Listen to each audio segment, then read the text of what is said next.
Hello everyone, welcome back to the Zekko football channel. It is Euro qualification time. Euro 2024 is not too far away and every nation wants to be there, including Wales and Croatia. Wales have beaten Croatia by 2-1 to almost reignite their hopes of qualifying for this major tournament. And today we're going to be diving down into how they managed to do it.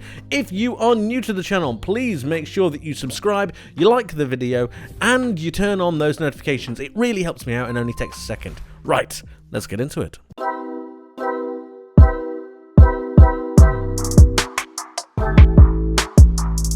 So, Wales 2, Croatia 1. Wales beating Croatia in a monumental victory, really putting them back in contention for qualification into Euro 2024 in Germany. Let's have a look at the attacking momentum bar just for a second, because it looks like Wales didn't have a lot in this game, but I'd argue they had a lot more potency. I'd argue that they were more direct, but yet yielding better results than Croatia. And although Croatia really did outpass this Wales side, it was a utilisation of particular moments that I was really impressed by with Wales. Croatia really failing to get through this Wales back line, really not knowing what to do with in terms of their back three, not understanding how they should be playing against it. And you'll see by the average positions that I'm about to show you the lack of penetration that Croatia really had. It's almost like they hit that Wales wall and just couldn't go past it. This is the Wales side, and as you can see, you have the back three here, you have their ability to really transition, and then you have the forward-thinking players, Harry Wilson being absolutely sensational. We just highlight his average positions on where he was able to pick up the ball, his heat map, and then you see he's almost everywhere. But what I was so impressed with was his runs beyond Kiefer Moore, his runs from deep that allowed him to penetrate through that Croatia back line. If you remember just a second ago, I mentioned that Croatia failed to do any kind of penetration through the defence of Wales themselves. And you can see that here. Here we have the Croatia side, but really, yes, they're holding quite a high line from a defensive point of view, but also they're not holding any kind of penetration. None of their players really decided to try and break the lines. Nobody was willing to make a run in beyond, and I think that's down to a couple of things. The lack of a dynamism and the lack of a real youth aspect in this Croatia side is really starting to show. I like Luka Modric, I really do, but he's not going to be the player that really bursts forward anymore. Brozovic is not going to really drive with the ball. And then you have a look at Kovacic. He's not really going to be driving from midfield, which left a lot to be desired from the attacking outlets. And then you have the lack of runs in beyond from the strike force. Really, if we just pick up some of the players, they're failing to really pick up major positions. I mean, it says something that Luka Modric was almost the furthest player forwards here. It's just nowhere near good enough from a Croatia's perspective. But make no mistake about it, that was down to the solidity of this Wales back line. It's almost like Croatia didn't know what to do with that three at the back formation. I thought that Ben Davies, Joe Rodon and Chris Meppen were absolutely fantastic. But let's not underplay the roles of Ampadu and Jordan James as well. Every single player to a man was absolutely fantastic. And now I want to focus on the two players that I think really made this happen for Wales, and that is Kiefer Moore and Harry Wilson. Harry Wilson in particular with his two finishes were absolutely sensational. But let's just talk about Kiefer Moore for a second, because if we have a look at the statistics, focus on Wales, I just want to highlight Kiefer Moore here, because what he did in the game was that Wales decided they wanted to go long a lot further. They actually had almost about a fifth of their general passes as long balls, trying to hit Kiefer Moore and then get the ball down to Harry Wilson, where he would be making runs in beyond, like we mentioned earlier. He won 15 out of his 21 duels overall, but most surprisingly, or most impressively I should say, is his 10 out of 11 aerial duels that he won. He was all over the place. He was able to win continuously, get those knockdowns, and then just build that Wales side going up through the pitch. It was through this that Wales really found a lot of joy, and it was where they got their goals. It was very well done. And then you might say that, well, Croatia dominated the game, so shouldn't they be winning? Well, although they had 72% possession to Wales's 28%, they actually both had the same amount of shots on target. Wales actually had more shots on target than Croatia did. And yes, although Croatia had some better chances in terms of big chances, Wales, I thought, were the better in terms of really creating opportunities and being able to take those major chances. As we can see, the passes here, just such a difference between the two. But again, two different sets of ways of playing.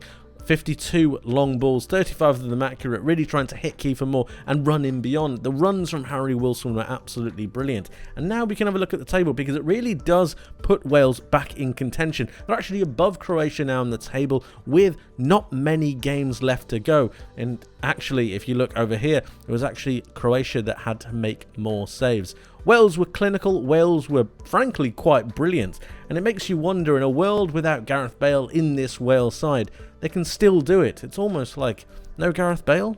No problem. And to round up, let's have a look at some match moments, in particular the 2 goals that were scored by Wales. I think these highlight things for both sides, if I'm honest, both Croatia and Wales. We're going to be focusing on the first goal to begin with. As you can see, the ball is currently with the goalkeeper, and the Croatia striker is currently pressing. The ball is going to go long over to the likes of Kiefer Moore, and as we've previously spoken about, this was the main avenue that they really tried to hit, trying to get Kiefer Moore into the game, trying to get those knock-ons, and you can see he's currently battling with the Croatian central midfielder. It's actually going to get a knock-on because of the pressure that Kiefer Moore is putting on, and go over to David Brooks. Harry Wilson is currently on his bike. We talked about the runs that he made from deep past Kiefer Moore, and this was a major ploy that was exploited by Wales. Kiefer Moore dropping in deep, and then having the 2 other players on the left and right hand side.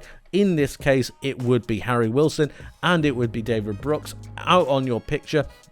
But really, it was those runs in beyond that really did cause Croatia quite a lot of problems. At the same time, there's so much space here. Look at the space between the 2 Croatian midfielders, and then it's all about winning your duels, and that is exactly what Wales did. It then flicks over to David Brooks, who manages to get his head on the ball before the likes of Gvardiol, and then Harry Wilson is in. His pace, his power, his ability to sprint past this Croatian player means that Wales get in on goal, but there is still so much for Harry Wilson to do. The Croatia player here, I believe, could come across a little bit better. Here, Harry Wilson just wants it a little bit more, and then he still has to try and finish, but finish he does. It nicely settles into the bottom right-hand corner. Goalkeeper can't do anything about it because it's a delicate and beautiful chip. Let's move on to the second goal, because this is arguably even more damning for Croatia.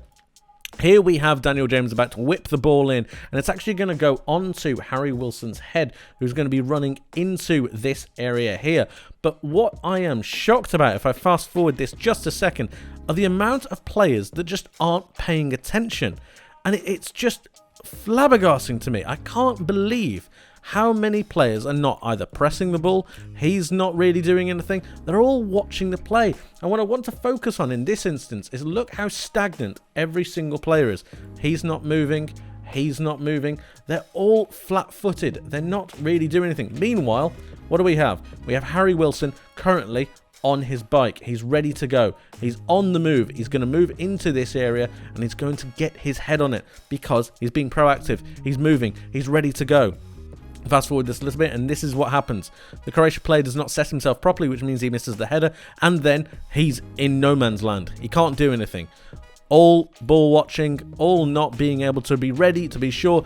The Croatia player that should have seen Harry Wilson doesn't do anything, doesn't confront him, and that means that he gets a free header to pop it in the back of the net. But it's just absolutely criminal. It just floats past. Gvardiol can't do anything. The other centre-back can't do anything. It's really poor. And this is arguably the most damning image that I could possibly show you guys. So, the ball has actually been headed out from another cross just a second ago. The ball then comes out, but it gets recycled by Nico Williams. And what I want to focus on, just bear with me for a second, because what I want to focus on is actually Gvardiol here. Gvardiol has done the #1 thing that you should never ever do unless you are certain that that ball has gone out of play, and that's turn your back to play. It is criminal. I know he's a highly rated defender. I know he's very good, but this is absolutely appalling. Seriously, just atrocious. In the end, Wales don't make enough of the opportunity that's given in that particular instance, and Gvardiol is not punished for it. But that just shows the mindset that this Croatia team was in. It shows how much they disrespected Wales, how much they did not believe that they were able to do anything, and in the end, they were rightly punished for it. Harry Wilson, as I said, gets his head on the ball. He is not ready, and he's marking Kiefer Moore at the back post. That's absolutely fine. all of them ball watching, all of them not having enough aggression, not having enough intensity, and in the end, Wales do capitalise. Rightly so. The game ended by 2-1. But let me know what you guys think in the comment section below. How impressed were you with this Wales performance, and do you believe that they will qualify for Euro 2024? And what do you think about Croatia? Are they going to be the team that misses out? Let me know your thoughts in the comment section below. Thank you ever so much for watching. I hope you enjoyed. I hope you learned something new, and I hope to see you in the next one. But until then, take care.